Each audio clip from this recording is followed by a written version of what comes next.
Boa noite, mães, boa noite, pais, boa noite, responsáveis, educadores, educadoras do Santa Cruz, amigos da escola, todos que estão participando dessa reunião tão importante sobre a presença das telas na vida de crianças e adolescentes. Mais uma vez, um prazer ter o Rodrigo Nem conosco e toda a equipe do NED aqui presente. Queria pedir a palavra para a Débora Vaz, que vai fazer uma breve apresentação da equipe, do nosso trabalho, e em seguida da Ana Carolina, coordenadora do NET. Boa noite, um prazer acompanhar aqui essa importante discussão com o Rodrigo. Nós sabemos da importância desse tema e do quanto ele tem mobilizado nossas conversas, nossas reflexões, tanto dentro da escola como entre vocês. Aqui no Colégio Santa Cruz, nós já temos há mais de, ouso dizer, 25 anos, um núcleo de educação digital que era nomeado de outra. A gente já teve outras formas de nomear o núcleo no passado, mas ele existe, o Fábio pode me ajudar a recuperar, Centro de Tecnologia Educacional, né? desde. Olha, a Ana vai lembrar também, inauguramos um laboratório de informática, como a gente chamava, se eu não me engano, em 97, Ana. Acho que essa é a data. A gente estava na dúvida, Fábio, se era 4 ou 7, né? Mas faz bastante tempo já. Acho que quatro a gente tinha um mais antigo e em 97 a gente inaugurou um novo. Acho que é isso mesmo. Isso. É muito bonito e importante recuperar essa história, porque a gente vai estudando e podendo verificar como é que a escola vai reagindo à passagem do tempo, à cultura digital e ao currículo de experiência das crianças desde a década de 90 e mesmo antes, considerando que a gente tem várias formas de entender a tecnologia para além do digital aqui no Colégio Santa Cruz. Então, hoje nós contamos com um núcleo de educação digital, que é coordenado pela Ana Carolina, que tem na equipe mais próxima de especialistas, a Carol Gil e o Ricardo Martins, e uma equipe de educadores, especialistas, educadores de referência que acompanham as salas, as séries, os projetos, e a Ana vai poder explicar um pouco para vocês. E por isso é tão importante ter o núcleo conduzindo a conversa hoje com o Rodrigo, que nós conversamos antes do início, já é praticamente, já tem o crachá da escola, que tem nos ajudado aqui em tantas situações. Então, desejo uma boa noite a todos e um tempo de estudo, reflexão e boas perguntas entre nós. Ana? Boa noite a todos, a todas. Obrigada, Fábio e Débora, por mais essa oportunidade, eu acho, da gente poder discutir um tema que para a gente é super importante. Eu vou colocar minha tela, uma rápida apresentação. Como a Débora estava falando, nós temos uma equipe, eu estou representando aqui uma equipe de educadores e educadoras que refletem e ajudam a escola a refletir e atuar sobre todas as tecnologias que atravessam as nossas vidas. A gente vem acompanhando nesses últimos 20 e poucos anos, como Débora e Fábio citaram, as grandes transformações que os nossos cenários foram recebendo, como isso foi rápido, né? As transformações não só dos dispositivos, cada vez menores, com a gente 7 dias, né, da semana, 24 horas por dia, como isso também foi passando dos alunos do médio e caindo cada vez mais e chegando nos alunos de Fundamental 1, né, o uso desses aparelhos, as redes sociais que também foram surgindo, e tudo isso, para o Núcleo de Educação Digital e para os educadores do colégio, vira objeto de estudo e vira conteúdo a ser trabalhado com os nossos alunos.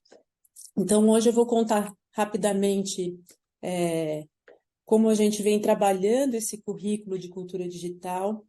E é importante citar que quando a gente fala em formação, né, de educação digital, a gente não está falando só de uma destreza no uso do digital, uma fluência, a gente pensa em alunos que desenvolvam esse olhar crítico dessas várias mídias que atravessam as nossas vidas, cada vez mais, e que também vão criando, né, vão conseguindo ter outras ferramentas para que eles possam não só atuar nesses cenários, mas que possam vislumbrar outros cenários e atuar dentro, né, atuar na nossa vida mediada pelo digital, pensando essas várias tecnologias e conseguindo atuar na mudança delas, no uso delas, mas também uma ação mais propositiva.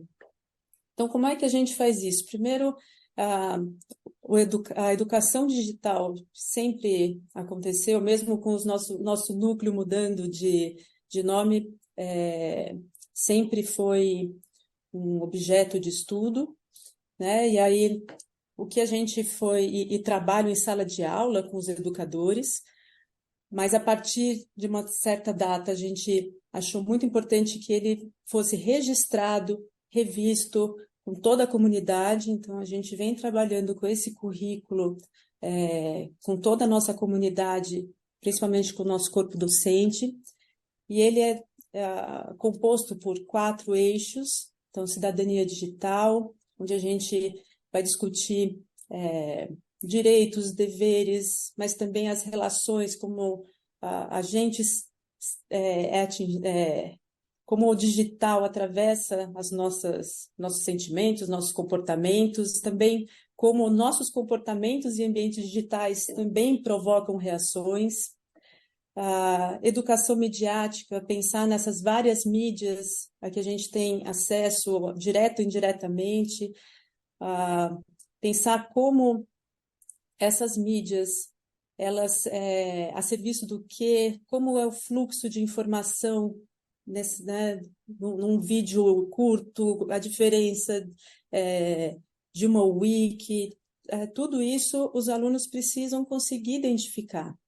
Né? A pesquisa e gestão da informação, também pensar na formação do nosso aluno, nos vários suportes e meios a que eles têm acesso a informações, as buscas, não só nesses vários meios, mas também pensando que essas ferramentas elas não são necessariamente feitas para um final educativo, e como é que a gente vai fazendo essa leitura com os nossos alunos, para eles entenderem estratégias para aproveitar o melhor delas e também ter leituras críticas com relação ao que eles têm acesso como informação.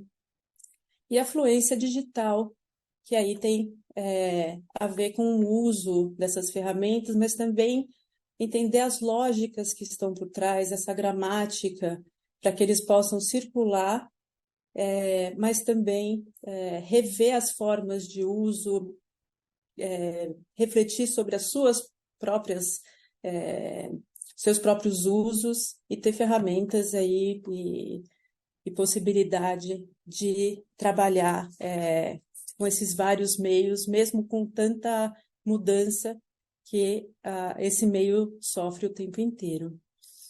Esse trabalho é feito dentro da sala de aula, junto com os professores, com a orientação educacional, nos nossos vários projetos. Sempre que a gente trata um assunto, a gente tenta olhar para esses 4 eixos, e assim a gente vai trabalhando no nosso dia a dia, entendendo que o nosso aluno precisa cada vez mais ter essa fluência, mas também essa leitura crítica e ter uma posição ativa, né? Uma leitura cada vez mais ativa desses meios. E aí, eu não quero me alongar muito, Acho que o Rodrigo vai nos ajudar a debater, em especial, cidadania digital, que é um tema que a gente trabalha desde educação infantil até nossos cursos noturnos. No curso regular, principalmente em parceria com a orientação educacional. A gente tem acompanhado, como o Fábio disse, muitas discussões que têm surgido, principalmente nesses últimos meses, e como forma também de colaborar para essa reflexão nossa, para também reiterar que não existe resposta simples, nem resposta fácil para um contexto cada vez mais complexo. Eu acho que isso é importante, exige da gente, como comunidade, né, não só a escola, não só o trabalho com os alunos, mas também com os responsáveis. Isso, acho que cada vez a gente tem mais clareza. E pensando sempre nesse tripé, né? A gente vem convidando, né, pesquisadores ou referências, especialistas que possam contribuir conosco nessas reflexões. Então, além dessa palestra que a gente está vendo, a gente vem numa sequência de palestras, então eu convido aos pais que estão interessados, que gostariam, que querem aprofundar nesses temas de cultura digital. A gente colocou aqui alguns dos encontros que a gente gravou desde 2018, tem outros que tratam do tema de forma direta ou indireta.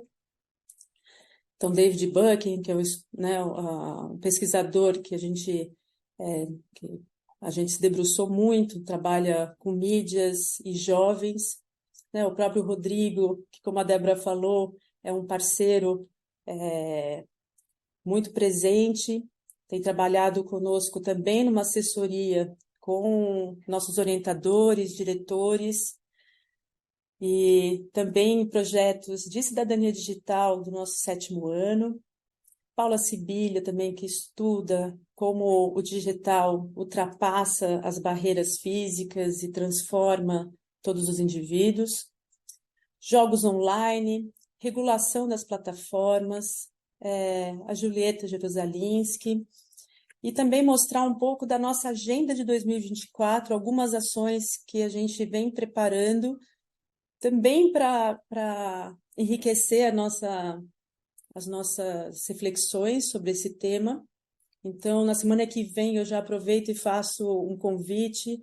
Nós vamos receber o professor Eugênio Butti e o Francisco Cruz. O Eugênio é uma referência na comunicação. E o Francisco Cruz, ele é diretor do Internet Lab, que trabalha as questões do digital na esfera pública, principalmente, e a gente vai discutir as regulações das redes sociais, que também é algo que a gente tem se debruçado muito. Rodrigo, acho que vai falar um pouco disso também.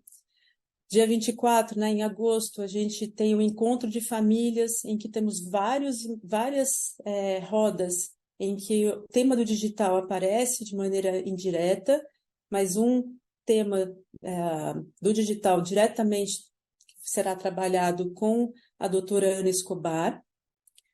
Em agosto, setembro, a gente está prevendo algumas oficinas sobre aplicativos de controle parental para as famílias que querem usar outras formas de mediar, né, a entrada do digital dos seus filhos. Em setembro, em outubro, a gente tem a Julieta Jerusalinski, que também é uma referência quando a gente pensa em infância e o digital. E em novembro, a gente planeja uma outra conversa sobre games e jogos online. Então, fica aí o nosso convite para essas ações. Antes de eu passar a palavra para o Rodrigo, eu queria destacar que a gente vai deixar o Q&A para vocês mandarem perguntas. Por favor, fiquem à vontade para, à medida que vocês tiverem dúvidas ou vontade de perguntar algo para o Rodrigo, pode escrever, a gente vai tentar passar essas perguntas todas para ele. E agora eu vou apresentar o Rodrigo. Bom, o Rodrigo é doutor em psicologia e mestre em gestão e desenvolvimento social, colaborou como psicólogo e diretor de educação da SaferNet Brasil por 17 anos, coordenando a criação de programas e materiais pedagógicos para a promoção da cidadania e do bem-estar nos ambientes digitais, e hoje é especialista em educação digital do Instituto Alana. Boa noite, Rodrigo. Obrigada por nos acompanhar na noite de hoje. É um prazer, mais uma vez, trocar com você. Te passo a palavra. Muito bem, muito obrigado, Ana, Fábio, Débora, toda a equipe do Santa Cruz. Boa noite a todas e a todos que nos acompanham. Prazer enorme voltar a ter essa conversa, ainda que remoto. E um privilégio, né, poder ter a atenção de vocês e o interesse de cada um, de cada uma nesse tema que é tão complexo, né, como foi dito, e que, ao mesmo tempo, é um tema que está todos os dias na nossa casa, no nosso carro, no caminho da ida para a escola, nas nossas horas de refeição, nos nossos espaços de trabalho, nos nossos espaços de lazer. Essa discussão, não só os aparelhos digitais e a própria internet estão nesses lugares todos pelos quais a gente frequenta, mas também como tema, né, como objeto de reflexão, agora cada vez mais nos jornais, nas notícias, nas conversas de família também, imagino que é o que motiva termos aí tantas pessoas se conectando, e espero poder aproveitar ao máximo esses minutos, né, do final de dia, para que a gente possa seguir com essa agenda, com essa conversa e com essa reflexão, para terminar tudo isso com algumas ações possíveis, né, para a gente reavaliar a nossa presença digital. Fico sempre muito feliz de estar nesse momento com vocês e aprendo muito nesses espaços de troca com a equipe toda do Santa, porque de fato não é um problema simples, né? Eu trouxe aqui algum material, a gente combinou de eu fazer uma reflexão, provocação inicial, para que a gente tenha um bom tempo de ouvir também as perguntas, imagino que sejam muitas. Quanto mais notícias, a gente tem mais dúvidas e talvez curiosidades também. E espero poder a gente ter bastante tempo para falar sobre elas. Quero ouvi-las e ouvi-los. Como comentado, tem aí perguntas e respostas que vocês vão poder registrar ao longo da apresentação, e eu vou parar para a gente poder, se possível, esgotar todas as, pelo menos, as principais questões que vocês trouxeram.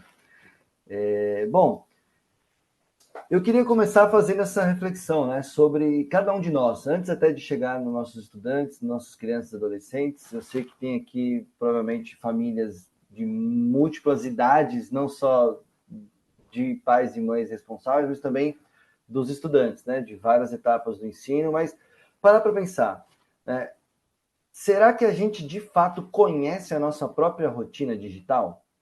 Essa é uma provocação que eu faço, né? Será que a gente realmente conhece e visualiza com nitidez necessária a nossa forma de estar presente na internet e, de forma mais ampla, nossos momentos diante de telas? Eu, trabalhando com isso, me esforço a fazer esse exercício, mas a gente está cada vez mais tão saturado de telas, e mesmo não necessariamente de internet, mas tem a infelicidade de, no meu prédio agora aqui, onde moro, ter um dos elevadores com uma televisão que fica conectada à internet, pipocando a maior parte do tempo publicidade, mesmo naquele momento do elevador, que seria um momento desconectado. Vocês sabem que cada vez mais a gente tem nos aviões agora Wi-Fi gratuito, inclusive, para uma parte, né, da internet. A gente tem nas academias telas e telas, se não a nossa própria tela de celular. Nos espaços de refeição, o celular cada vez mais presente, mas quando não, televisões também presentes. Ou seja, a presença das telas, e cada vez mais tudo o que tem tela tem alguma conexão à internet, e a gente pode chamar de digital, tem uma presença tão intensa, tão ubíqua, como a gente chama, e tão avassaladora, que às vezes a gente sequer consegue visualizar essa intensidade dessa presença. Essa acho que é uma primeira reflexão importante para a gente pensar, inclusive das nossas relações com as telas, porque é mais fácil, talvez, hoje entender quais momentos estamos sem telas ou desplugados do que nos momentos que estamos plugados. E isso não é bom necessariamente, né? A gente tem o Brasil a segunda posição mundial em tempo de conexão à internet, no geral, dividindo pela população maior de 10 anos de idade. E quando você olha o mapa, a gente divide a liderança ali com horas Filipinas, horas com África do Sul, horas com a Indonésia e outros todos países que não são países, digamos, de referência, nem econômica, tampouco de qualidade de vida e de bem-estar.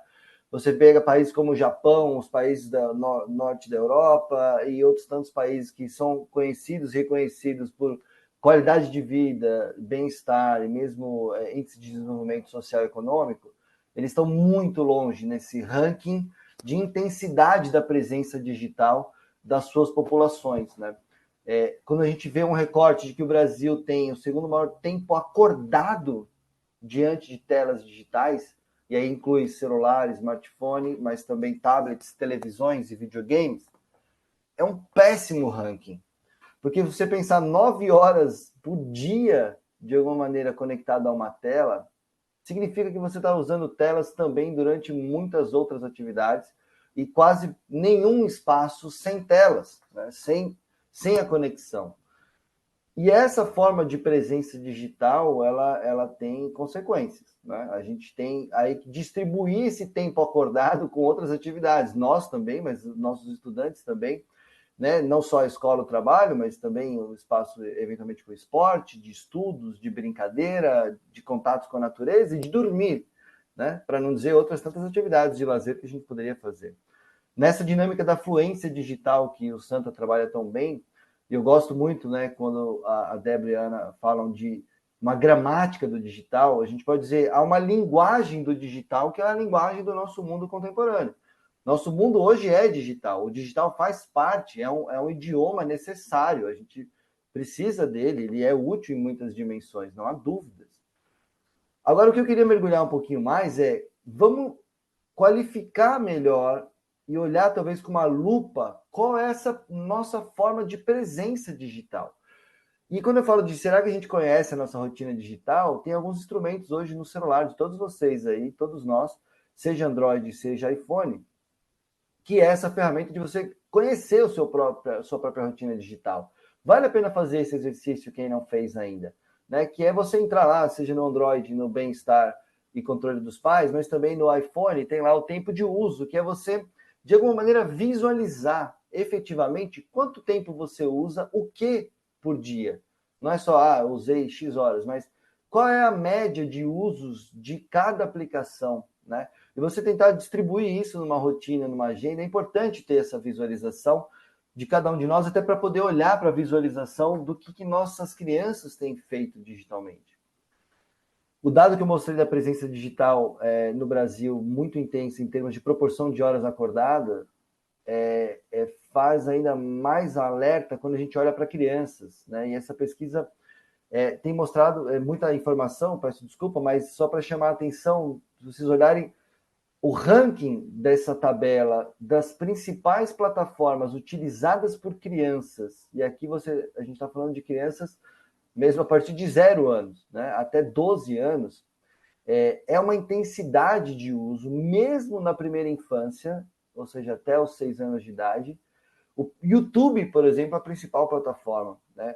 E é uma plataforma que não é feita para crianças, a gente vai falar disso. O WhatsApp, em segundo lugar, né? Uma proporção aí de quase 20% de crianças de menos de 6 anos que já usam o WhatsApp no Brasil, uma plataforma que os próprios desenvolvedores classificam como pelo menos 13 anos de idade para poder usar a plataforma, né? Então você tem aí em seguida TikTok, Netflix, outras tantas aplicações que são usadas por crianças, às vezes na primeira infância, sendo que são plataformas que não foram feitas para esse público e têm um efeito muito danoso do ponto de vista do desenvolvimento e das oportunidades que elas podem trazer ou não para essas crianças. O fato é que, se a gente usa essa metáfora do digital como uma linguagem muito complexa, você tem várias possibilidades de uso dessas linguagens, né? Você tem vários idiomas nessas linguagens digitais, né? E você tem vários tipos de usos dos vários idiomas.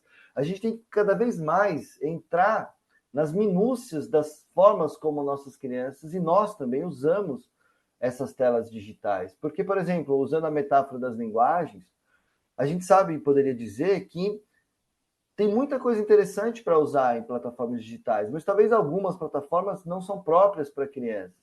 É como se a gente tivesse as crianças usando apenas 4, 5 gírias para poder se comunicar durante todas as horas do dia, né? E usar a mesma gíria e a linguagem baseada na linguagem informal das gírias para falar com os adultos mais velhos, para falar com seus avós, para falar com as suas lideranças religiosas, usando gírias e palavrões para conversar nos espaços mais formais, ou não tendo a capacidade de diferenciar quais são as linguagens apropriadas para os diferentes ambientes. Da mesma forma como nos ambientes da vida, como eu disse, seja no espaço religioso, seja no espaço de autoridade da família, seja no espaço da escola, que é um espaço de autoridade também importante de convivência, é como se a gente precisasse também nos ambientes digitais diferenciar as linguagens necessárias e apropriadas para cada contexto, mas também para cada faixa etária, quais são as plataformas digitais viáveis para que uma criança pertença ou participe ou passe de alguma maneira algum tempo da sua vida ali. A gente sabe que tem muitas coisas interessantes e a escola aproveita muitas oportunidades de educação digital para que a gente fale das oportunidades. Mas o ponto é, dentro do universo de possibilidades do digital, a gente tem nas pesquisas visto que os usos das crianças, especialmente dos adolescentes, são usos muito restritos a poucas plataformas. É como se dessa grande linguagem a gente estivesse usando, como eu disse, poucas gírias. E muito, muito, muito de um uso de entretenimento, um uso de consumo passivo de informação. É essa postura passiva de consumo de informação, mas também é consumo passivo de estilos de vida, de referenciais de mundo, de visões, de interpretações do mundo. É uma presença vulnerável do ponto de vista da desinformação, da falta de condição de diferenciar, né, as fontes de informação e ter uma leitura crítica. E nesse sentido, é que cada vez mais importante a gente entender as vulnerabilidades, mesmo os perigos dessa presença empobrecida, digamos assim, dessa presença passiva em algumas plataformas que são reduzidas ao consumo de informação e ao consumo de produtos, efetivamente, porque a publicidade é o que é majoritário do ponto de vista de produção de conteúdo hoje. Só perde para a pornografia, né? Quando a gente pensa o volume de conteúdos produzidos hoje na internet é majoritariamente de conteúdos de redes sociais com foco em patrocínio de publicidade e o volume da pornografia, que historicamente é o principal volume de informações que existe na internet no mundo todo. Então, veja, o que eu quero chamar a atenção é, primeiro, será que a gente conhece de fato, com mais detalhes, os ambientes nos quais frequentamos e a forma como frequentamos as telas digitais?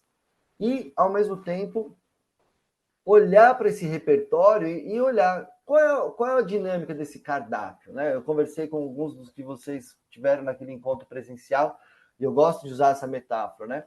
Qual é o cardápio digital da sua família?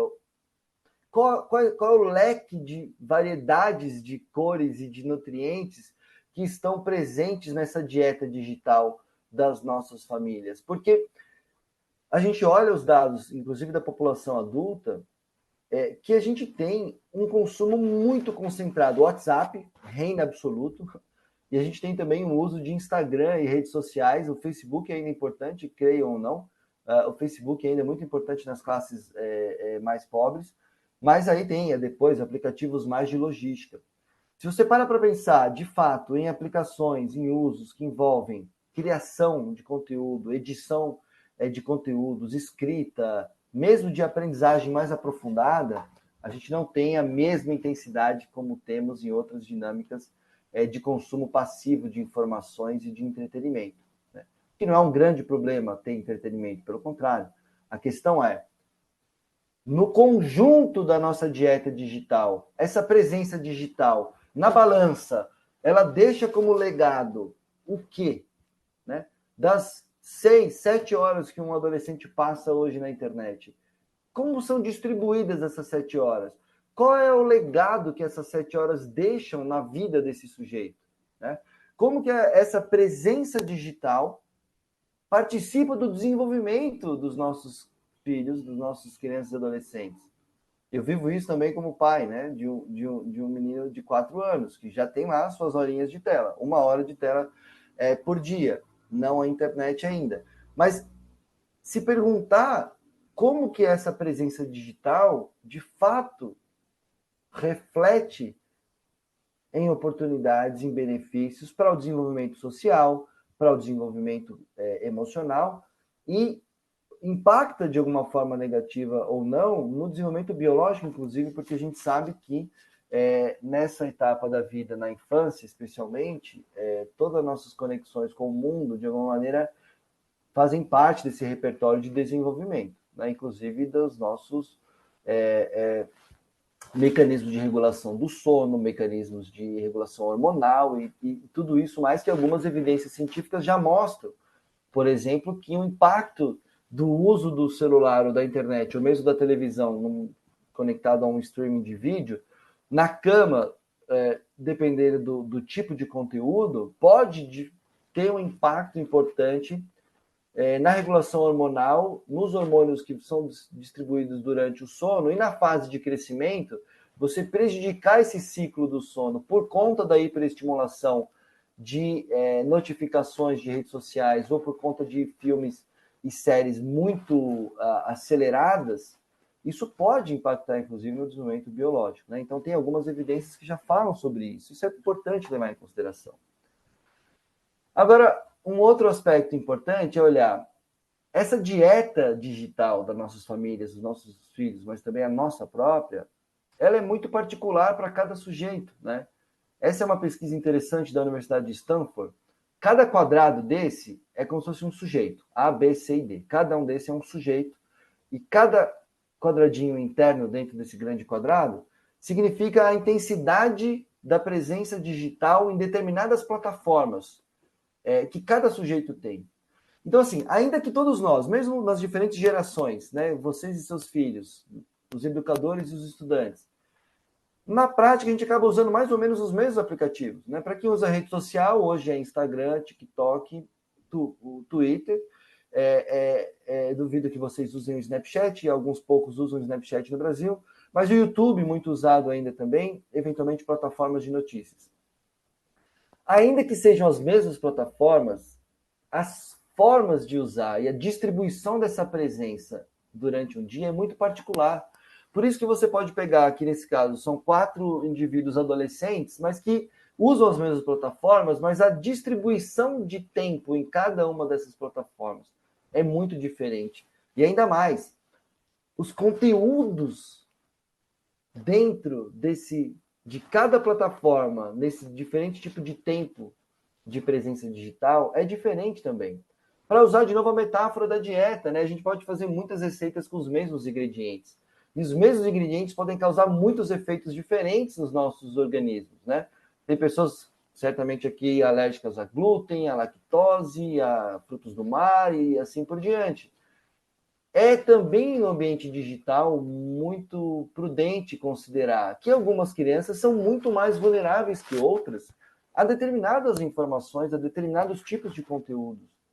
Para algumas pessoas, lidar com um desafio online e ver o coleguinha simulando um desmaio com o desafio do sufocamento pode ser uma coisa que rapidamente ele perceba que aquilo é impensável de praticar, né? E tem um julgamento muito claro ali, de isso jamais faria isso, tem uma leitura crítica muito refinada sobre esse conteúdo.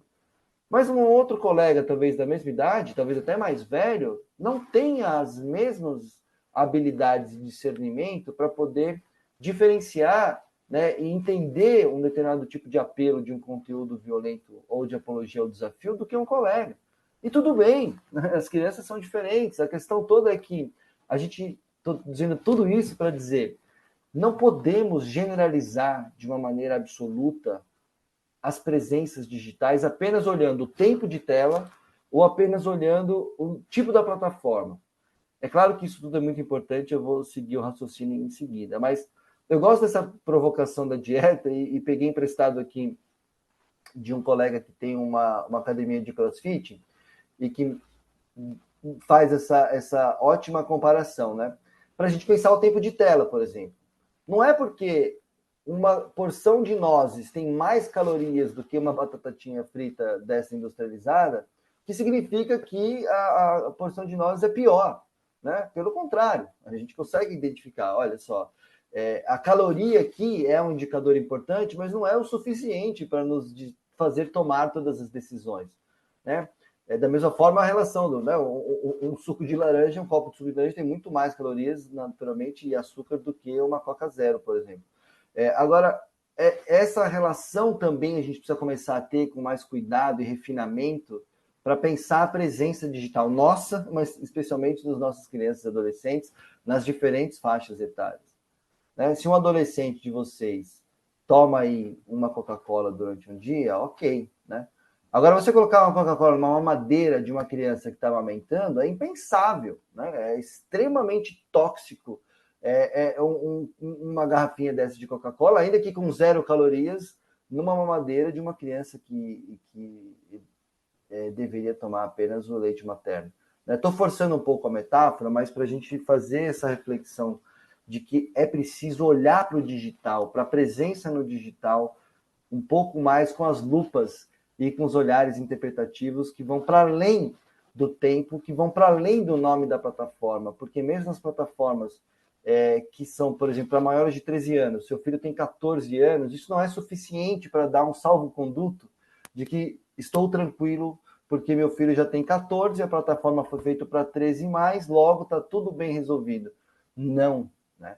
A gente tem os relatórios de saúde mental da Sociedade Médica Americana, tem a Sociedade de Psicologia nos Estados Unidos, em vários países, com evidências já bastante interessantes para mostrar que há uma correlação, ainda que não causalidade, né, para os colegas que estão aqui, que são de alguma maneira ligados à área médica ou das ciências da saúde, a gente sabe que tem uma grande diferença entre causalidade e correlação, mas os estudos mostram que a correlação, ainda que fraca, mas muitas correlações já identificadas entre os usos de algumas plataformas digitais e malefícios, prejuízos na saúde mental das nossas crianças e adolescentes, me parece que essa correlação já é suficiente para termos sinais de alerta.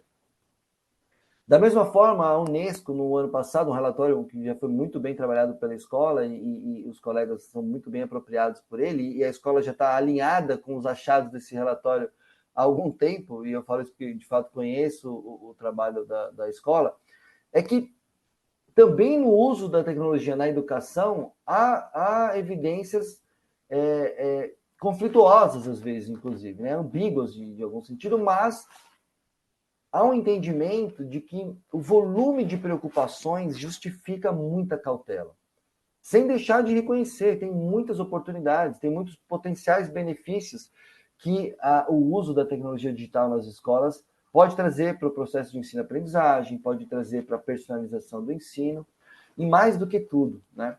Eu acho que o importante é a gente conseguir equilibrar a nossa conversa para criar uma dieta digital saudável é diferente de você ter uma abstinência completa, né? Ou de um jejum constante.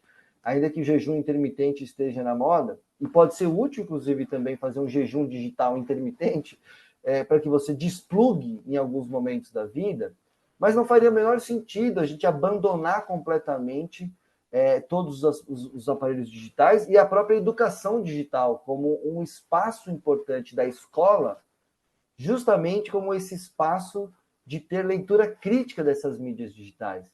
A educação digital, ela não depende do celular pessoal do estudante para acontecer.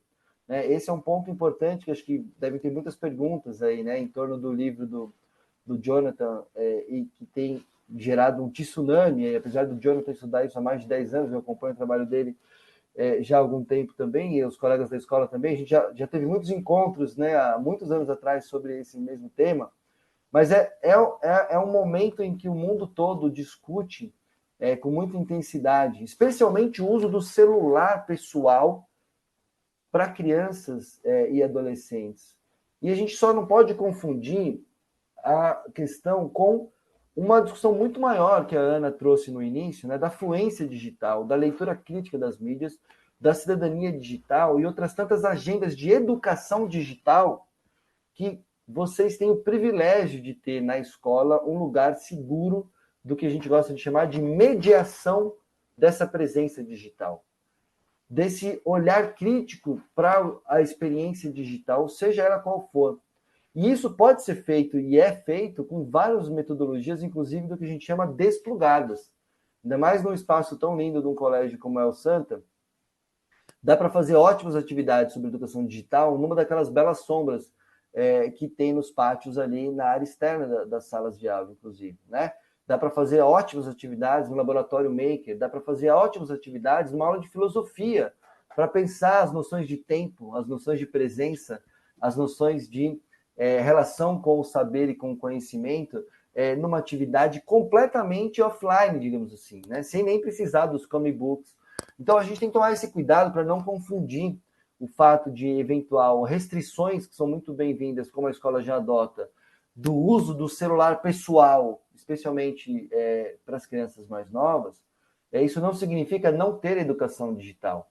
Porque não ter educação digital é não ter a apropriação de uma linguagem do contemporâneo, né? O importante é ter uma capacidade de leitura crítica desse que é o contemporâneo, que é um contemporâneo cada vez mais digital, né? Então, eu acho que esse é um ponto que eu queria chamar a atenção.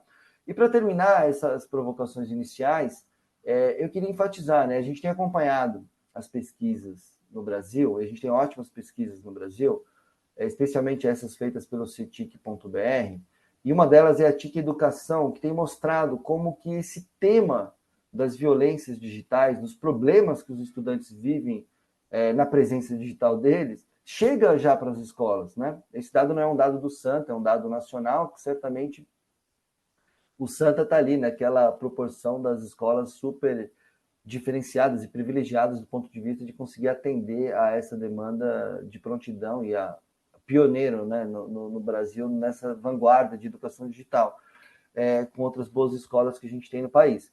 Mas esse é um tema que está na sala de aula, inclusive das escolas menos favorecidas, é a questão da violência, do bullying, é a questão do vazamento de imagens íntimas, é a questão da discriminação racial, é a questão, inclusive, do próprio estudante. Veja, isso no âmbito nacional. 46% dos professores dizem que têm apoiado seus estudantes com preocupações em relação ao tempo que eles ficam conectados na internet. Os próprios estudantes se incomodam com a sua própria presença digital. Os próprios estudantes estão pedindo socorro, muitas vezes, para lidar com essa complexidade que é de gerenciar a rotina digital, ou a dieta digital, ou os hábitos digitais, como você preferir apropriar para a sua família. Mas esse é um tema que não é trivial. E uma coisa que eu peço desculpa, eu não consigo não falar todas as vezes que a gente conversa sobre esse tema, mas a gente não pode achar que os nossos filhos dominam tudo que eles precisam dominar dessas linguagens do digital. Não, eles não são nativos digitais, eles não estão prontos para o digital. O digital não é o mundo deles, onde eles estão prontos para resolver os seus problemas. Não. É o mesmo cérebro, é o mesmo sujeito em desenvolvimento, é a mesma criança ainda entendendo as suas próprias emoções, é a mesma criança ainda entendendo as regras da sua família, sabendo que é diferente das regras da família do colega. É a mesma criança desenvolvendo essas habilidades sociais e emocionais para poder viver num mundo complexo. Não é porque ela usa o celular desde muito cedo que ela tem essas habilidades. E vejam, esse dado, para quem está no celular deve estar pequenininho, mas vejam esse dado dos gráficos aí à esquerda, né? É que você tem 50% dos adolescentes de 11 a 17 anos no Brasil acreditam que a primeira publicação que eles veem na rede social é a última que foi postada pelos seus contatos. E metade dos adolescentes não consegue visualizar a coisa mais óbvia que é hoje, que é o efeito dos algoritmos que transformaram os feeds em uma dinâmica muito complexa, que eles nem usaram o Orkut, né? Mas eles estão achando que o que eles veem no Instagram, no TikTok, é a coisa mais recente.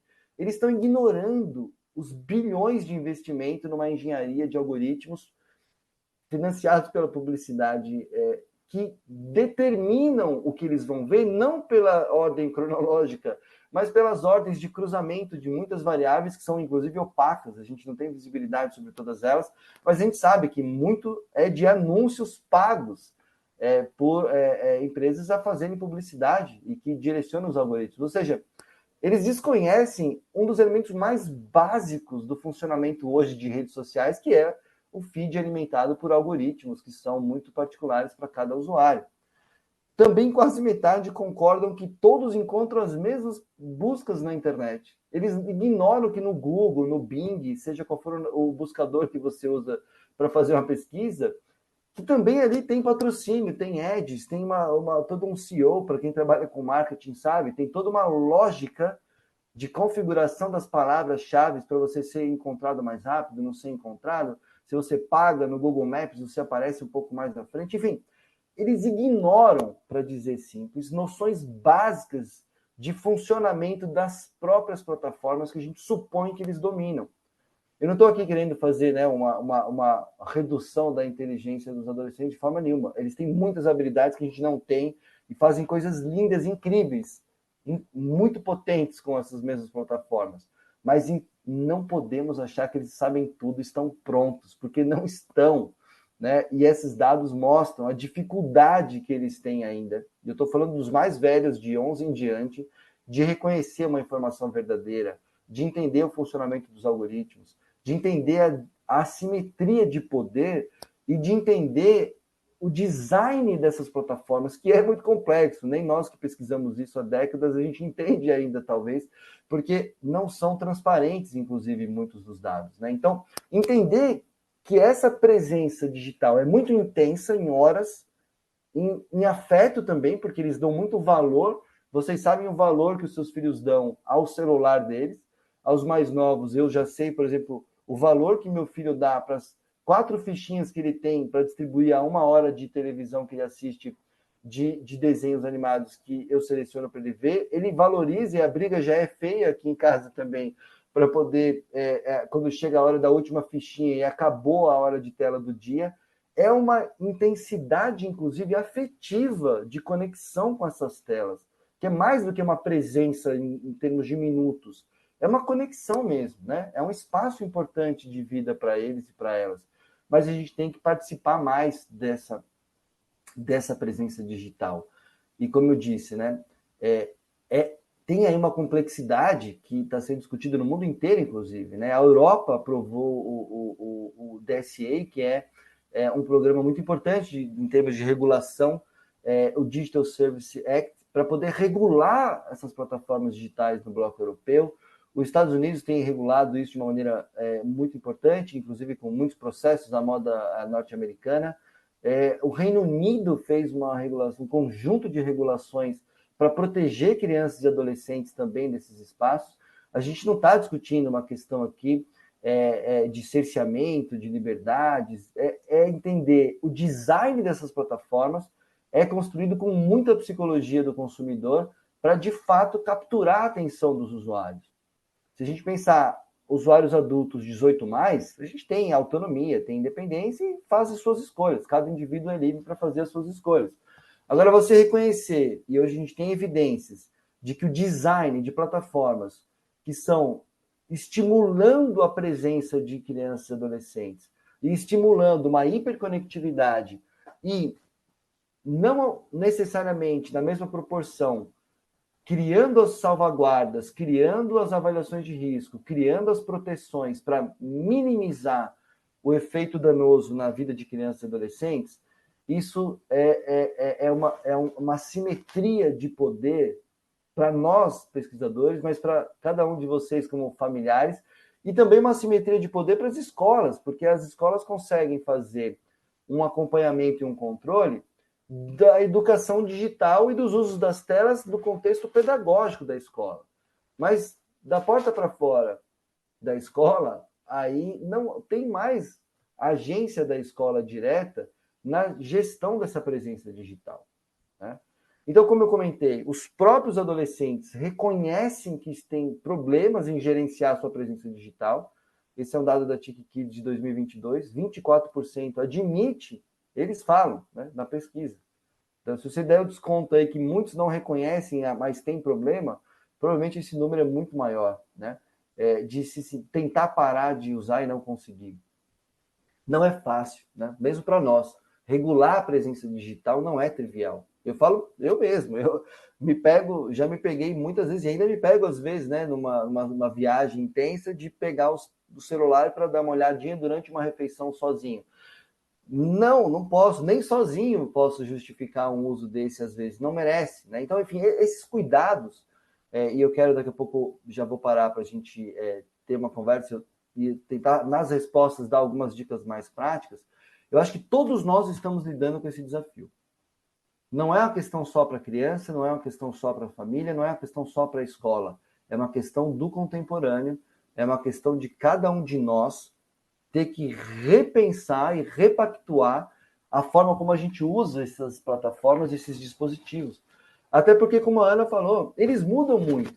O desafio que a gente tinha para gerenciar o uso do Orkut, do MSN, certamente era um pouquinho menos complexo do que os usos que a gente tem hoje para pensar a nossa interação com o TikTok, por exemplo, ou com uma plataforma como o Netflix também, que de alguma maneira entende nossas preferências e customiza e nos captura a atenção de uma maneira muito rápida e muito inteligente, né? Então, essa mediação para uso crítico é onde eu queria fazer os últimos comentários e abrir para olhar aí as perguntas que a equipe está filtrando.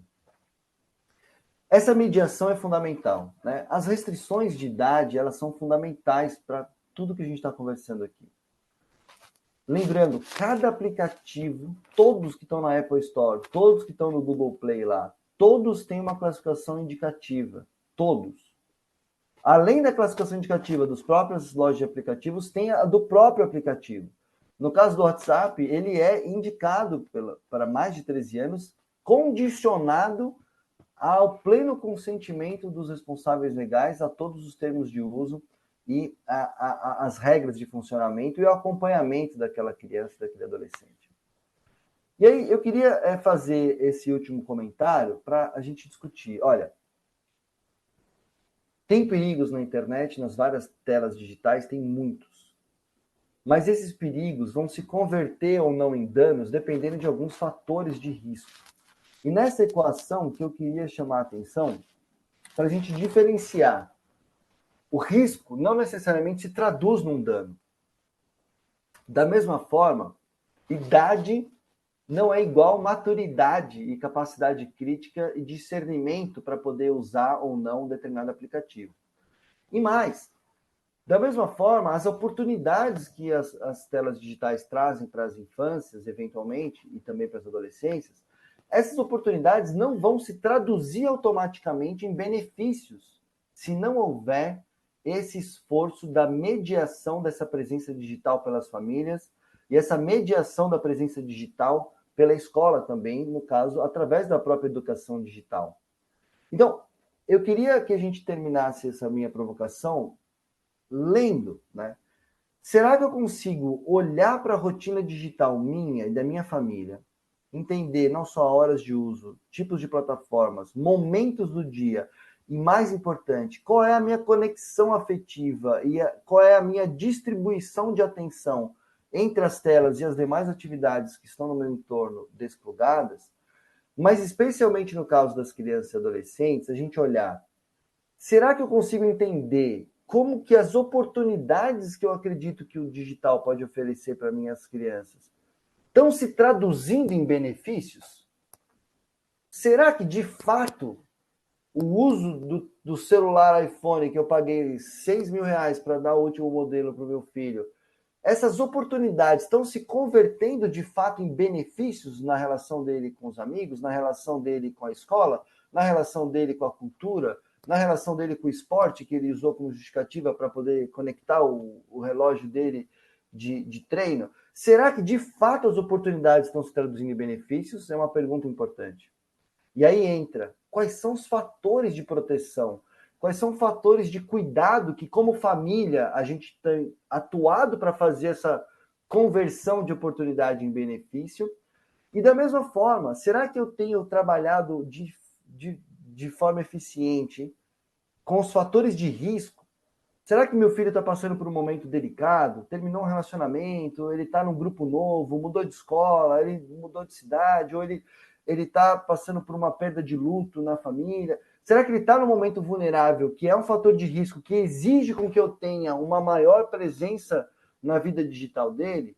De repente ele está num jogo demais e está indo numa restrição do seu repertório da presença digital, seja a hora da gente dar uma parada. Então, eu queria terminar essa primeira parte, né, para ouvir agora o tempo final respondendo as perguntas de vocês, o quanto que a gente consegue olhar para as nossas rotinas digitais, identificar o quanto estamos atuando nos fatores de proteção, o quanto estamos atentos aos fatores de risco, para que a gente, de fato, se concentre nos benefícios efetivos e na prevenção dos danos, efetivamente, que essa presença digital pode provocar.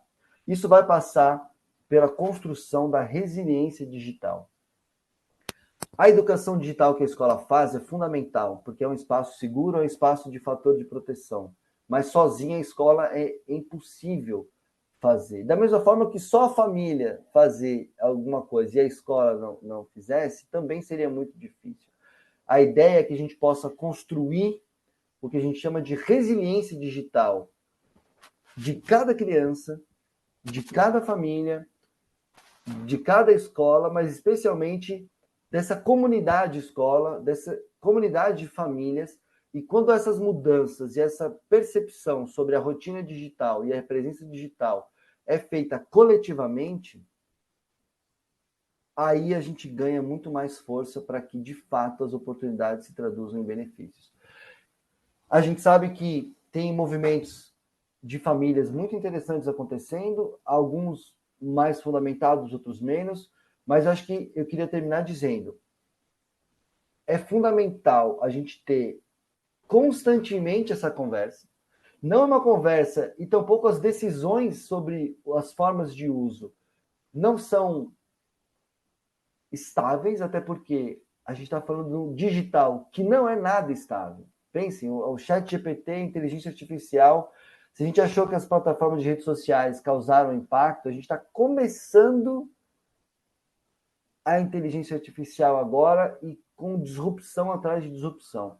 Então, esse é um fato. A gente precisa ter ciência de que a gente vai precisar continuar pactuando e repactuando essas formas de presença digital na escola, nas famílias e na sociedade constantemente. Porque a gente tem problemas complexos que não teremos respostas simples, né? Não tem uma fórmula mágica, mas é fato.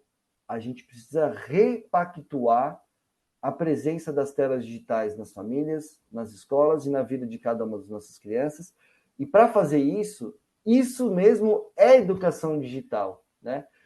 Inclusive, aprender a desplugar e aprender a reorganizar o tempo de lazer, o tempo de estudo, e o tempo de vida, e o tempo de sono desplugado, é inclusive pauta eu já tive o privilégio de ter muitas conversas com os estudantes, né, filhos de vocês, provavelmente, para discutir com eles, desplugar, né? Mas que seja um desplugar consciente da importância da educação digital para um mundo que é e continuará sendo cada vez mais digital.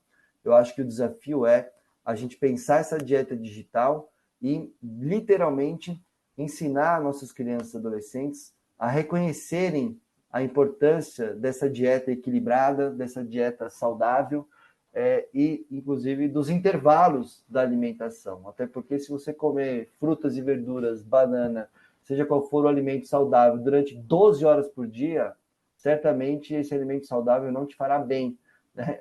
Inclusive, o desplugar do ponto de vista das telas digitais também, ele é fundamental como momento, mas isso tudo depende de cada faixa etária, depende de cada condição de cada indivíduo, quando a gente olha para aqueles fatores de risco e para os fatores de proteção. É fato que a maior parte das plataformas é feita para maiores de 13 anos, o que só aí já justifica muitas restrições importantes de algumas aplicações, que tem um design bastante problemático, e cada vez mais a gente tem essas evidências, e que exige um maior cuidado, e essa parceria escola-famílias, que é o que faz todos nós estarmos aqui hoje, me parece que é bastante potente para que a gente possa encontrar as boas alternativas. Tem algumas dicas de filmes aqui que eu vou deixar, mas eu espero que eles ajudem a responder as perguntas que vocês têm. Eu vou fazer uma pausa aqui para que a gente já trate algumas das perguntas e respostas. Eu não consegui ver elas ainda, vou pausar aqui, Ana, Carol, Fábio e Débora, para que vocês possam me trazer algumas das perguntas e eu continuar mais respondendo as demandas que quem está aqui com a gente ainda tiver para compartilhar. Então, eu vou passar a primeira pergunta para você. Então, celular, dieta equilibrada ou restrição? Gostaria de ouvir mais sobre isso nas diferentes faixas etárias, infantil, fundamental 1 e fundo 2. Vamos lá. Esse é um tema importante, né? Eu confesso que assim, eu tenho acompanhado a discussão de alguns movimentos, né, que sugerem infâncias livres de celular. No caso, não é nem celular, no inglês são smartphones, né? Na minha avaliação, eu não consigo ver eu gosto de ver sempre na balança, tá? O conjunto de benefícios convertidos versus os danos convertidos, ou mesmo a balança entre potenciais oportunidades e perigos potenciais, para o ensino infantil e fundamental 1, eu não vejo nenhuma vantagem na presença de celulares na vida de crianças do ensino infantil e fundamental 1. A gente tem acompanhado, claro, eu preciso conversar com meu filho, preciso administrar uma buscar na escola, buscar no treino, buscar no esporte, buscar na casa do amigo. Tem renascido no mercado, inclusive, os que no inglês chamam os dumb phones, né? Os celulares daquela moda antiga, né? Os burrinhos, né? É um celular que você consegue fazer ligação, consegue mandar um SMS, eventualmente tem uma máquina fotográfica, alguns têm até GPS, mas você não tem os aplicativos que são para maiores de 13 e que são outros aplicativos com internet que poderiam ser mais problemáticos pela criança ainda não ter maturidade e discernimento para poder ter sozinha a conexão a esse tipo de aparelho, que é o smartphone. Então, algumas famílias têm optado por, olha, eu preciso ter contato com meu filho, eu quero que ele tenha liberdade para andar pela cidade, ele vai a pé para a escola, ele vai a pé para o treino, ele vai a pé para a casa do amigo. Isso é bom. Inclusive, as pessoas que alimentam uma restrição muito radical, tá nítido, né? Que assim, o que a gente precisa ter é mais autonomia e mais independência para as nossas crianças e adolescentes. Então, objetivamente, eu acho muito, muito necessário, sim, a gente ter o máximo de cautela no acesso de celulares e smartphones para menores de 13 anos. Eventualmente, você quer um celular a moda antiga que você tenha, pode ser uma solução se a sua justificativa para dar um celular para essa criança menor de 13 anos, no Brasil a gente chama criança menor de 12 anos, um celular desse basicão que vende, e é bem mais barato, você não vai gastar R$200, você satisfaz essa demanda de comunicação, inclusive com SMS gratuito e ilimitado. Então, se a demanda é de comunicação, ok. Né? Eventualmente, um uso em casa de uma televisão conectada a streamings de vídeo, que você filtre os vídeos para conteúdo de perfil de criança daquela faixa etária, ok. Né? Eu uso em casa algumas plataformas de streaming e determino a lista dos vídeos, mesmo de desenhos, que eu acho viáveis para o meu filho de 4 anos. né? Mas ele não tem nenhum dispositivo. Eu acho que a posse de um dispositivo na educação infantil não se justifica, né? Um uso compartilhado de uma televisão na casa, eventualmente, com controle de tempo e de conteúdo, me parece mais saudável. Então,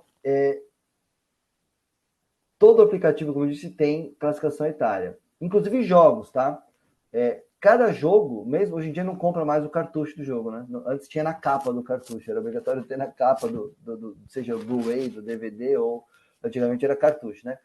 Mas ainda hoje, você vai baixar na loja do PlayStation, na loja do Xbox, ou nessas várias plataformas de streaming de jogos, na Steam, como é uma, você tem classificação indicativa do jogo. Ah, pai, eu quero comprar o jogo Gramblers, que são os nomes loucos, né? Senta lá, até porque o cartão de crédito, creio que é de vocês ainda, né? Mesmo quem tem cartão de dependente. É importante checar na loja de jogos qual é a classificação etária do jogo, para que você tome essa decisão mais acertada. Então, eu acho que respondi, né? Educação infantil e Fundamental 1, eu não consigo ver na balança as oportunidades que justifiquem a conversão em benefícios diante das vulnerabilidades que a gente tem visto quando o uso para plataformas que são para maiores de 13. TikTok, Instagram, o próprio WhatsApp, são plataformas feitas para maiores de 13 anos. Se já é difícil para nós lidarmos com as tretas de WhatsApp, da família, do trabalho e todas as indelicadezas, para não dizer crimes que a gente vê e presencia no WhatsApp, uma criança de 10 anos com WhatsApp, de fato, a gente tem que se perguntar se na balança tem mais oportunidade ou não. É muito difícil, porque a gente está um pouco tentando dar uma marcha ré agora, né? Porque, de alguma maneira, para nós é muito confortável, né? E eu acho que, assim, é um custo para as famílias, inclusive, repactuar essa presença digital, inclusive reavaliando a oferta do smartphone. Ainda termino aqui, Ana, para passar para a próxima, mas ainda que já tenho um smartphone, já dei, meu filho tem 10 anos, já dei um smartphone, o que eu posso fazer? Há muito o que fazer. Você pode instalar e usar o que já vem no próprio instalado no iPhone, o que já vem instalado no Android, que eu mostrei a tela há pouco, que era a tela de vocês verem o tempo de presença digital dos seus filhos e configurar quais aplicativos pode usar e quanto tempo de uso de cada aplicativo por dia. Isso é possível fazer. E veja, isso é diferente de espionar o conteúdo dos seus filhos. Tem gente que espiona o conteúdo dos filhos. Eu não acho isso a melhor alternativa. Se você não tem confiança de que seu filho já tem maturidade o suficiente para usar o aplicativo A ou B ou C sozinho, que justifique você espionar o conteúdo, você já tem a prova que você a resposta da pergunta que vocês me fizeram. Ele não tem idade para usar o aplicativo A, B ou C, se esse aplicativo exige que o espione 100% do tempo. Ou seja, ele ainda não está pronto para poder usar sozinho, logo não vai usar. Né? E quando for começar a usar, vai usar compartilhado a conta com vocês, até que vocês avaliem com eles, inclusive, de uma forma muito transparente, olha, sinto a confiança de que você pode ir. E, de repente, isso pode acontecer no aplicativo que é para 13, pode acontecer com 11, com 12. Às vezes ele tem 14, mas tem algum fator de risco e vulnerabilidade. E aquela adolescente de 14 ainda não tem maturidade emocional, por exemplo, para lidar com uma plataforma como o TikTok, que, em questão de horas, pode direcionar conteúdos extremamente sensíveis para a saúde mental de um adolescente, por exemplo, que tem uma vulnerabilidade emocional. Né? Então, essa combinação de fatores de risco, ela é muito importante para você tomar essa decisão. Né? Então, você que já tem celular na mão de uma criança menor de 12 anos, você pode configurar esse aparelho no Family Link para quem tem Android e na Apple lá no tempo de uso e configurar o celular como um celular de menor de 18 anos. Tem lá na Apple, inclusive, toda uma configuração que filtra conteúdo da web, limita os aplicativos da Apple Store para a faixa etária que você determinar e você pode ter mecanismos de acompanhamento inclusive desplugar o celular da internet num determinado horário que é para dormir, por exemplo. Você pode botar o horário de dormir do celular. O celular dorme obrigatoriamente naquele intervalo de tempo, limita as notificações.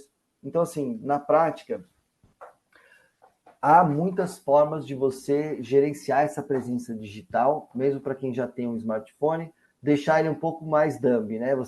Vamos emburrecer o celular da criança menor de 13 anos para que ela, de fato, tenha à disposição dela aquilo que ela já tem maturidade.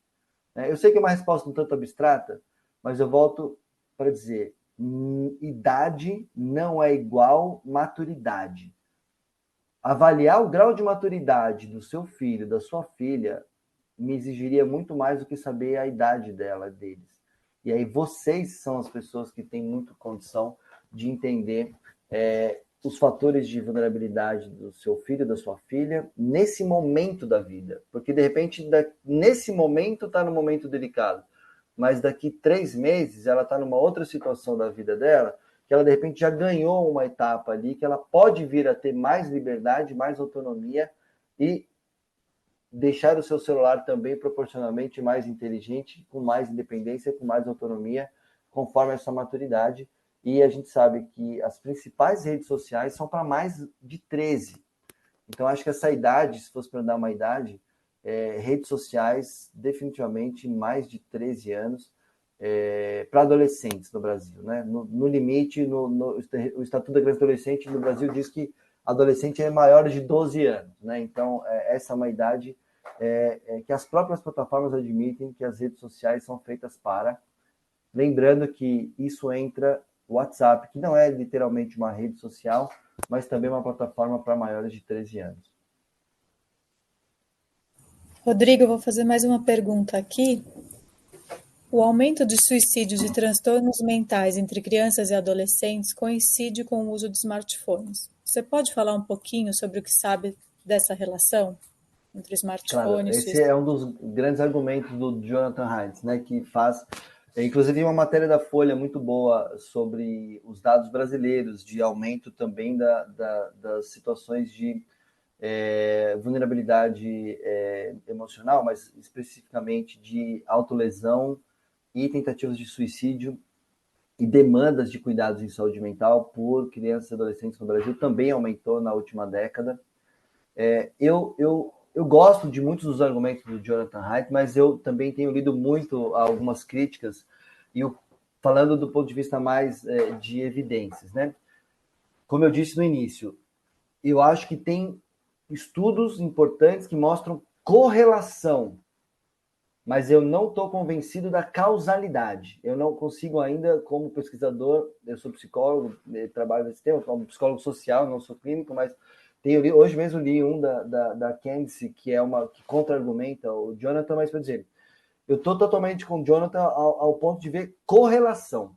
Você tem evidências de que esse uso empobrecido, passivo, uso não mediado, nem pela família, nem mediado pela educação digital da escola, crianças e adolescentes que têm esse uso passivo, não mediado, estão muito mais vulneráveis. E é aquelas que têm fatores de risco, que envolvem violência doméstica, que envolvem transtornos de saúde mental prévios, né? A pessoa tem transtornos, tem histórico de carga genética na família, de repente já tem até algum diagnóstico de algum transtorno de ansiedade ou mesmo de depressão.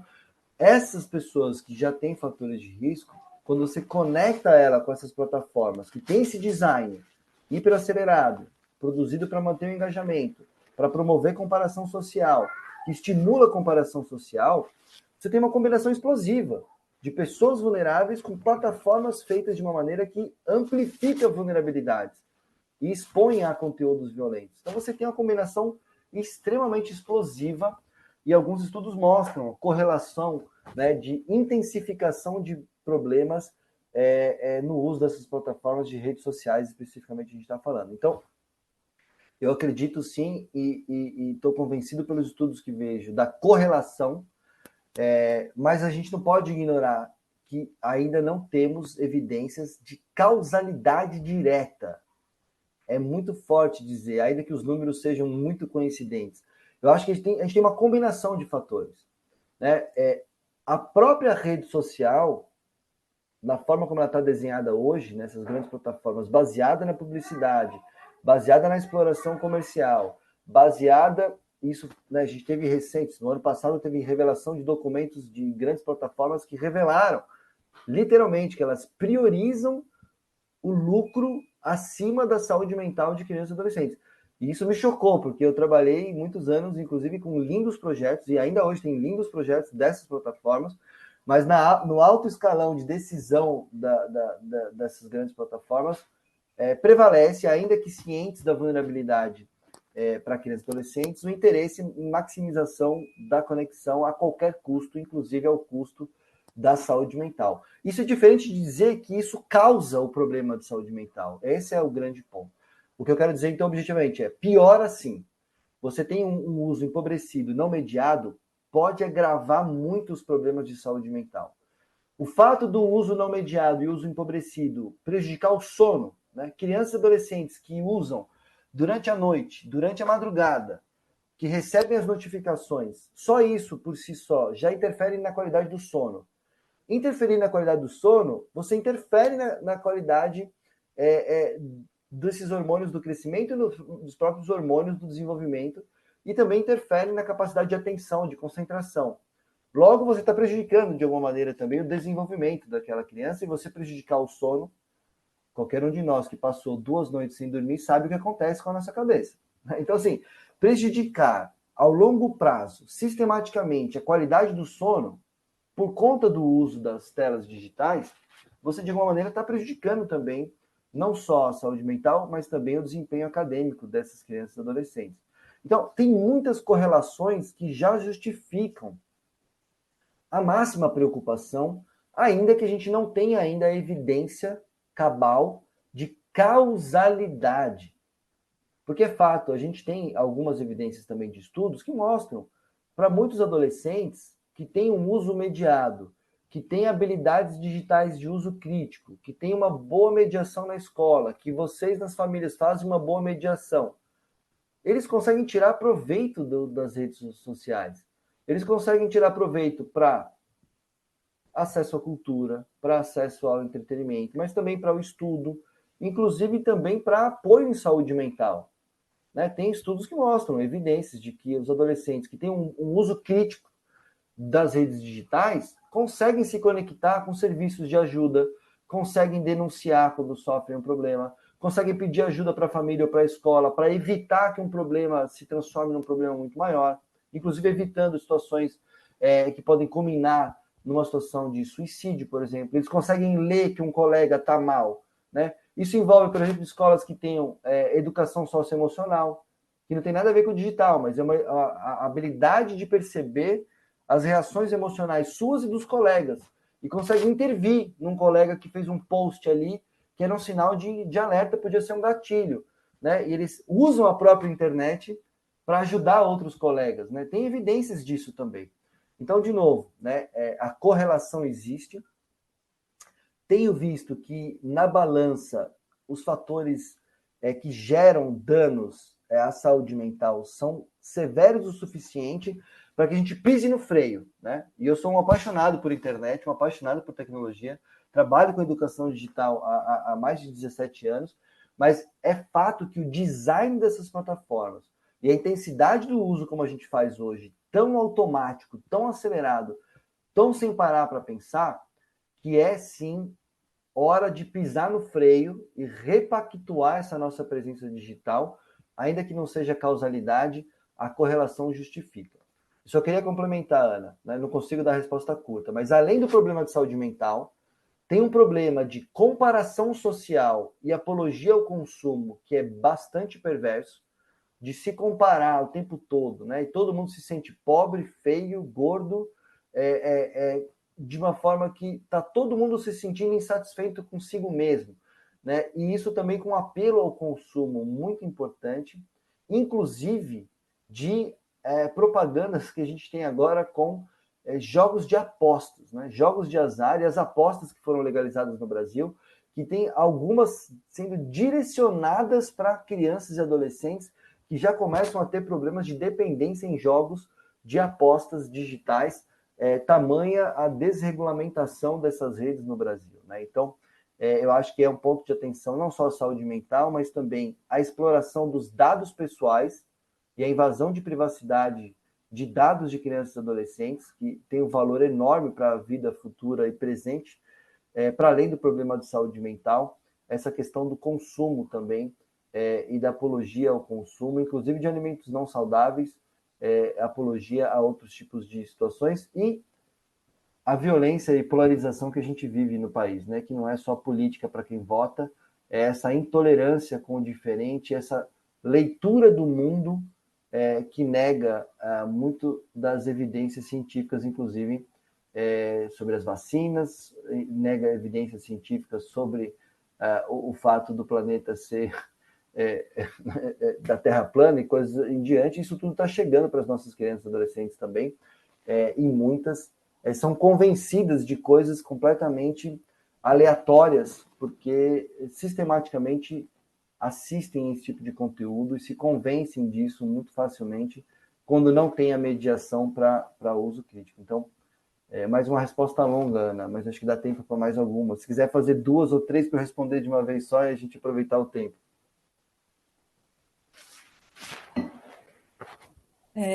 Rodrigo, a gente fez isso mesmo, a gente juntou, porque algumas a gente viu que você já foi respondendo ao longo das suas respostas, né? A relação com o Jonathan Haidt, a questão dos celulares, dos smartphones. Então, a gente juntou aqui a nossa última, a gente fez uma junção de algumas perguntas. Então, o antídoto para a hiperconectividade não seria tornarmos o ambiente offline mais atrativo? Não é à toa que países pobres têm mais dificuldade nisso. Veja a qualidade dos parques, por exemplo. E aí a outra pergunta que a gente somou é como ajudar crianças e adolescentes que estão viciados nos meios digitais a encontrarem sentido em outras atividades?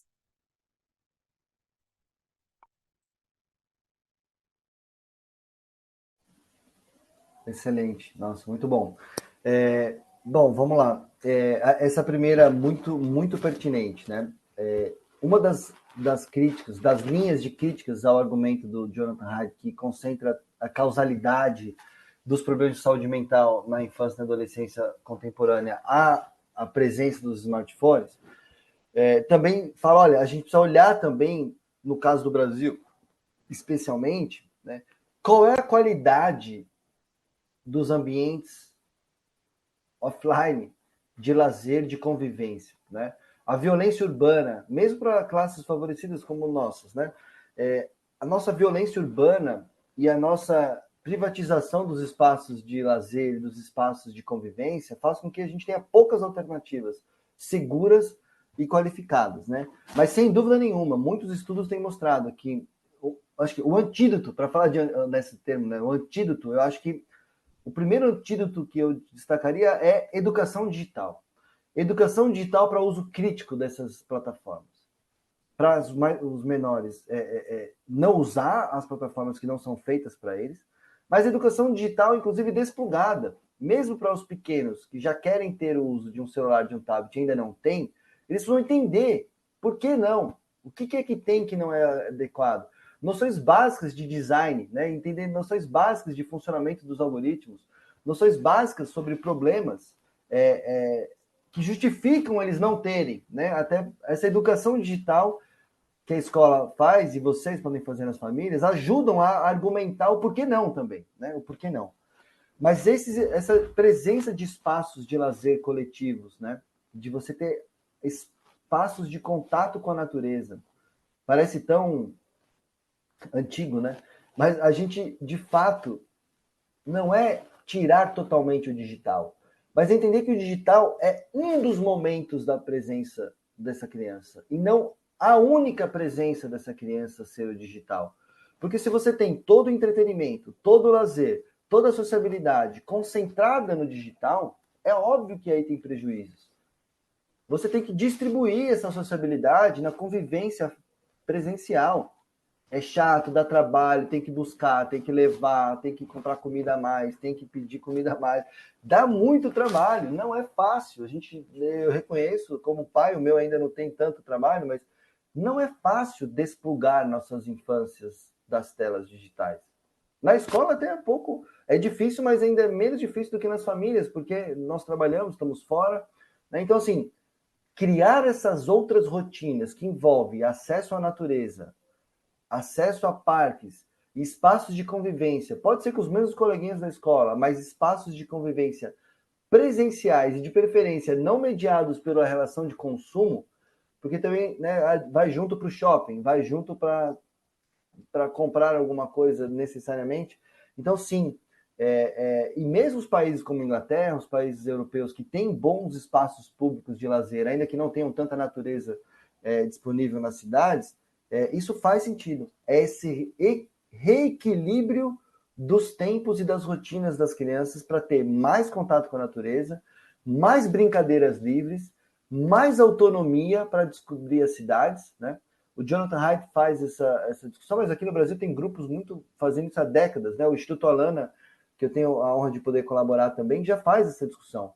Parem para pensar o quanto cada um de vocês circulou nas cidades onde viveram quando eram crianças e adolescentes. Em termos de quilômetros, qual era o raio, qual é a quilometragem que vocês tinham liberdade de circular quando tinham 11, 12 anos de idade nas cidades onde moravam? Ainda que não seja essa que vocês vivem hoje, que é São Paulo, mas nessa mesma cidade do interior de São Paulo ou de qualquer outro lugar, certamente o raio de autonomia de uma criança circular pelas cidades é cada vez menor. Então, o antídoto para isso é, sim, um novo tipo de planejamento urbano. Pensar espaços públicos seguros para as crianças frequentarem e se divertirem.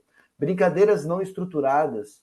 Isso tem várias evidências mostrando que desenvolve cognição, desenvolve habilidades emocionais e desenvolve, inclusive, habilidades de autonomia que são fundamentais para viver no mundo digital. Então, esse tempo livre com natureza, com brincadeiras não estruturadas, que a gente chama do livre brincar, são muito interessantes. E aí já deixo a dica aqui. Na tela vocês veem um dos filmes, é o Tarja Branca, tem no Netflix ainda, eu acho, é muito bom, é brasileiro, e fala justamente disso, né? Tarja Branca brincando aí com Tarja Preta, mas a importância do brincar, a importância do contato com a natureza de forma não estruturada. E uma outra dica para responder essa pergunta é um outro filme brasileiro também, O Começo da Vida 2. Esse eu não sei se está na Netflix ou é Globoplay, mas uma dessas grandes plataformas de streaming, é excelente justamente para pensar a vida lá fora, né? A vida lá fora, que é a vida lá fora do condomínio, a vida lá fora do pátio da escola, a vida lá fora desplugada das telas também, a importância desse contato de outros espaços, de outros tempos, né? De outras presenças. Não significa 0 horas de tela, mas significa horas de tela diluídas entre horas de contato com a natureza, de contato não estruturado com outras crianças e assim por diante, né? E aí, não é à toa que o Reino Unido, o Bloco Europeu e o próprio Estados Unidos têm tido regulação para pensar essa presença digital das crianças, mas também olhar para o planejamento urbano que conecta, inclusive, com a discussão do aquecimento global, mas eu não vou chegar lá. E o último ponto, o sentido, né? Esse acho que é o maior desafio do contemporâneo, né? Muitas críticas ao argumento do Haidt, que bota tudo na conta dos smartphones, a gente não pode ignorar. A expectativa de catástrofe ambiental que essas nossas gerações vivem, a intensidade dessa cobrança de eficiência, de responsividade, essa aceleração que nós adultos admitimos como natural, né, de competição, de produção, o estudante está no 3º ano do fundamental, já está ali pensando em Harvard, ele tem que já ser treinado para passar na universidade, mais essa conjuntura que nós adultos naturalizamos de competitividade, mas também de eficiência e de produtividade, como se a existência inteira nossa seja exclusivamente dedicada a produzir mais, ganhar mais e a ter mais poder, ainda que tudo isso seja importante e necessário, mas isso adoece também, né?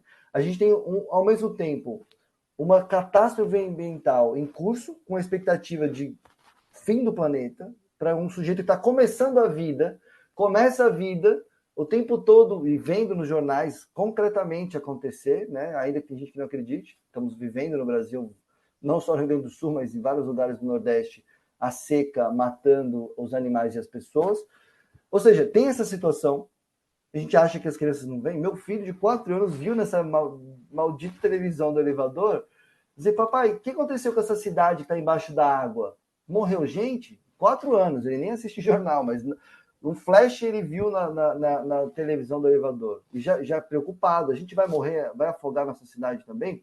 Ou seja, isso gera angústia, isso gera uma crise de ansiedade nas novas gerações. A competição, como eu falei, um mercado de trabalho cada vez mais tenso, né? A qualquer momento podemos viver uma explosão da bolha econômica. Enfim, essas variáveis macroeconômicas e sociais e também ambientais precisam ser colocadas na conta, né?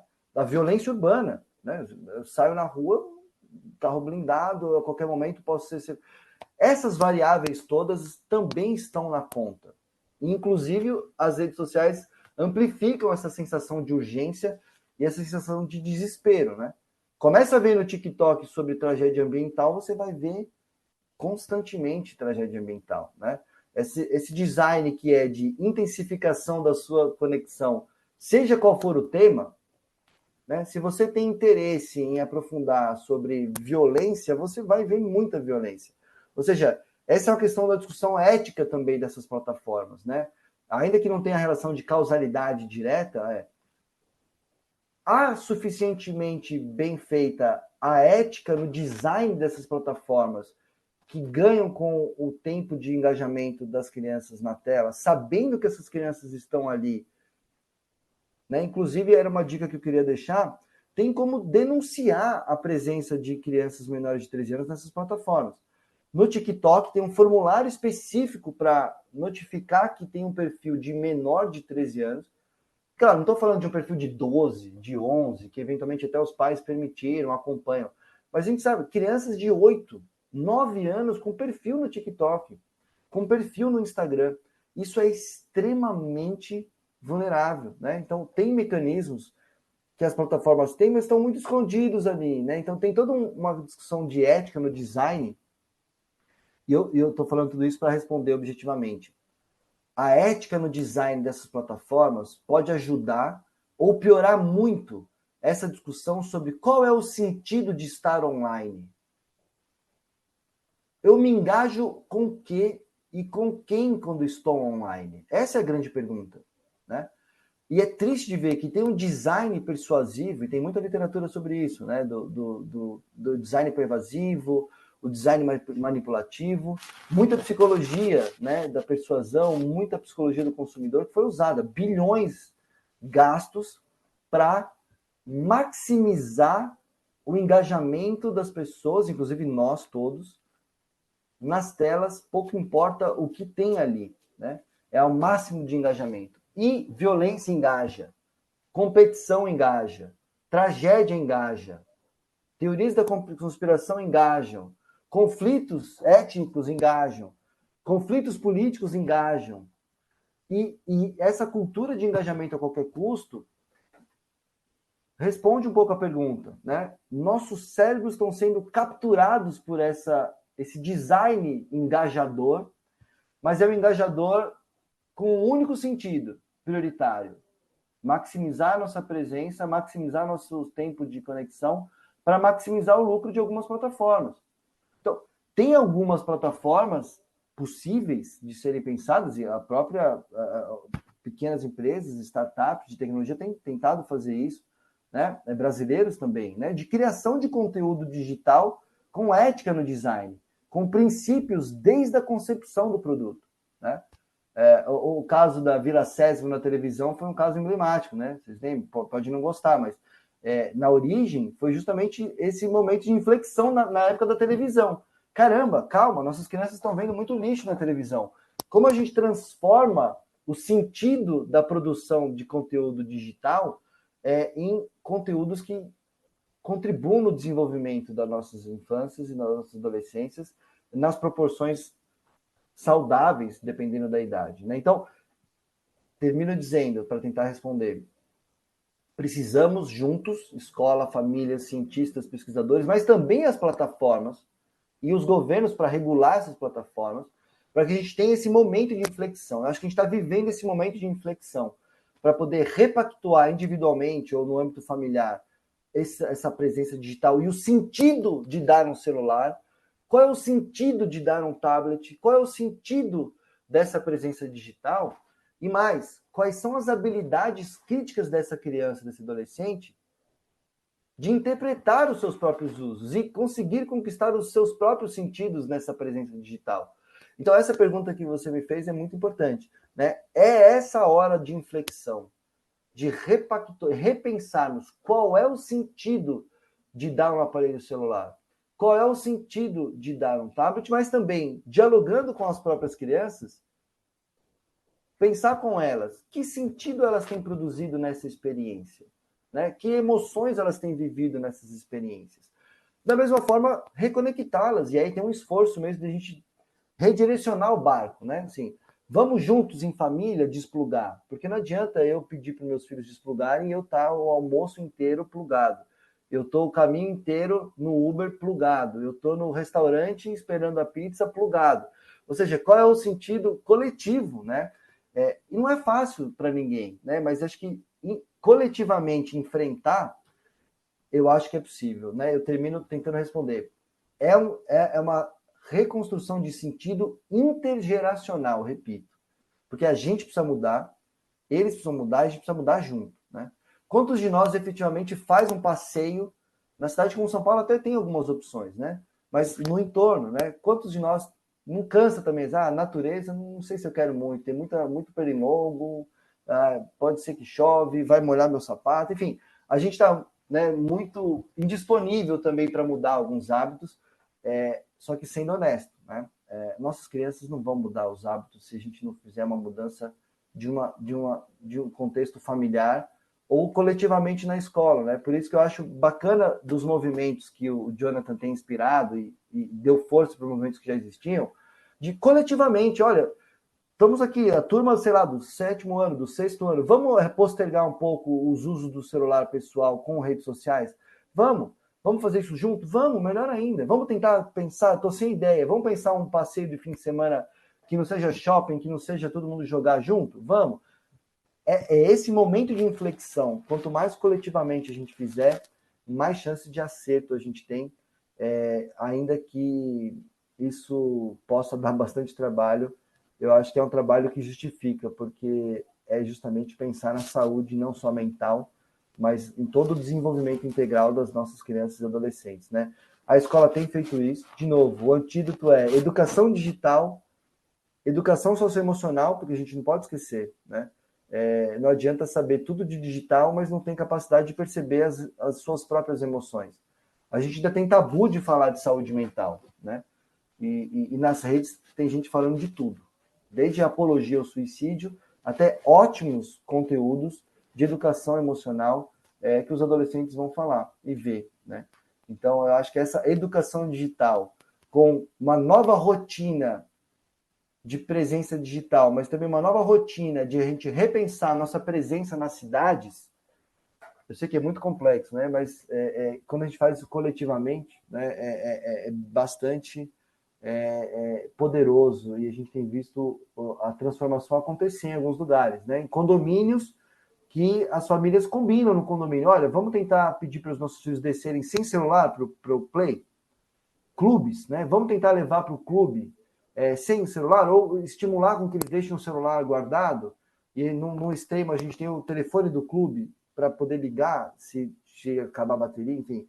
A gente tentar arriscar movimentos diferentes para reconstruir o sentido da nossa conexão com essas telas coletivamente. Eu só queria insistir. Coletivamente entre pares da galera deles e delas, mas também coletivamente nós, como famílias, E nessa parceria escola e família, eu acho que é honesto. Eu gosto muito de ver o Fábio, a Débora, a Ana, toda a equipe dizendo, olha, a gente está há mais quase 20 anos trabalhando com esse tema e o tempo todo reconstruindo nossos posicionamentos de acordo com as evidências que a gente tem a cada momento. Até porque o digital de hoje é completamente diferente do digital de 20 anos atrás e continuará sendo, gente, né? Juro que eu termino por aqui. Mais um Vou argumento desse das acreditar. pesquisas. Não, Vou é porque acreditar. tem gente que diz assim, mas a gente precisa, né? Eu estava até contra-argumentando um relatório que saiu dizendo, a gente não tem evidências científicas o suficiente para dizer que faz mal. Não, calma, tem correlação. E nunca vai ter, gente, esse momento, como teve talvez com o cigarro. Vocês lembram? As pessoas fumavam no restaurante, fumavam na universidade, fumavam na escola, fumavam no avião e demorou um tempo para vencer o lobby, né, que proibia a publicação das revistas científicas que diziam da associação direta com câncer. Mas com a rede social não vai ter, talvez, eu acho que esse momento em que a gente vai ter uma prova cabal. Porque o digital de hoje não vai ser o digital dos 5 anos que demora para fazer uma pesquisa científica com robustez suficiente para ter evidência massiva, né? Se você for investigar daqui 5 anos, que é o que o relatório da Unesco mostrou, olha, as tecnologias mudam tão rápido, a forma como as pessoas usam e os efeitos que ela tem na nossa saúde, na nossa educação, é tão rápida a mudança, que daqui 5 anos esse estudo quase que não vai mais valer muito, porque ainda mais agora, com inteligência artificial, né? Então, assim, a gente tem que ir tomando decisões um pouco em tempo real, né? E o tempo real está dizendo para a gente, nossos adolescentes estão com dificuldades emocionais, estão sofrendo de saúde mental, têm tido um uso pobre da internet, não tem convertido as oportunidades em benefícios e, infelizmente, tem convertido muitos perigos em danos. Então, acho que é o tempo todo, a palavra-chave para eu terminar é o tempo todo a gente equilibrar a nossa dieta. Tem hora que você está exagerando no carboidrato, tem hora que você está esquecendo da proteína, tem hora que você está com talvez um pouco de alergia à lactose. Você tem que o tempo todo monitorar e equilibrar. Acho que a palavra é equilíbrio. Distribuir a presença digital com outras formas de presença que façam outros sentidos, né? Estar com a mesma galera jogando um jogo presencial é diferente de estar com a galera em outros espaços. Então, eu termino por aqui, Fábio, já pedindo desculpa, que eu nunca consigo terminar na hora, né? Mas espero ter de alguma forma respondido. Rodrigo, muito obrigado. A gente estava dando risada aqui porque ninguém conseguia mais te fazer parar, mas a gente percebe, e eu fico muito contente de perceber isso, que você é uma pessoa apaixonada por tecnologia, como você falou, mas é uma pessoa apaixonada por natureza, é apaixonada pelo aquilo que você estuda, é apaixonado por gente, é apaixonado pela pesquisa, pela ciência, né? Então, acho que esse é o motivo da gente ter esse convite constante para ter você como parceiro. Esse é um assunto que os educadores da escola debatem diariamente, desde a educação infantil até o ensino médio, aos cursos noturnos, em todas as faixas etárias. Mas ter você como parceiro é de uma riqueza incrível. Eu estava aqui perguntando no paralelo há quanto tempo que a Débora te conhece. A Débora falou, não, o pessoal do NED também conhece há muito tempo. Eu tive esse prazer só o ano passado e já fiquei encantado com a sua palestra e com o seu termo de dieta digital. Acho que é muito feliz essa sua metáfora, é muito importante. E essa importância da mediação, né? Eu acho absurdo o Brasil permitir jogos, né, jogos de apostas eu gosto muito de esportes e cada vez que eu vejo esportes eu vejo aquelas propagandas horrorosas de apostas em jogos e os nossos jovens entrando, né, nossas crianças, nossos adolescentes entrando nessa história. Mas queria agradecer a presença de familiares, de educadores. Eu contei que na tela nós tivemos cerca de 170 pessoas simultaneamente. Acredito que devem ter passado por aqui mais de 200 pessoas. Fico muito contente de ter as famílias presentes, os educadores presentes. Queria fazer um pouco de propaganda dos próximos eventos. Na sexta-feira nós temos um filme, até um filme de ex-alunas, né? Quantos dias, quantas noites, todos convidados para sexta-feira. Na próxima segunda-feira, nós temos uma mesa de debate sobre polarização e desinformação, como a Ana tinha anunciado inicialmente, nas mídias sociais, com o Eugênio Butti e o Francisco Cruz, ex-aluno da escola. E na quarta-feira na quarta-feira da semana que vem, nós temos um lançamento de livros de autores da escola, de autores educadores. Então, para a gente sair um pouco das telas também, vários programas aí, seguindo a sugestão do nosso amigo aqui, do Rodrigo, tá? Mas queria agradecer a Débora, a Ana Carolina, a Carol, ao Rick, ao Flávio, toda a nossa equipe aqui que teve suporte aqui, e principalmente ao Rodrigo, nosso convidado aí de honra, e teremos outros encontros. Rodrigo, já fica aqui algumas provocações para a gente combinar novos encontros aqui. Muito obrigado.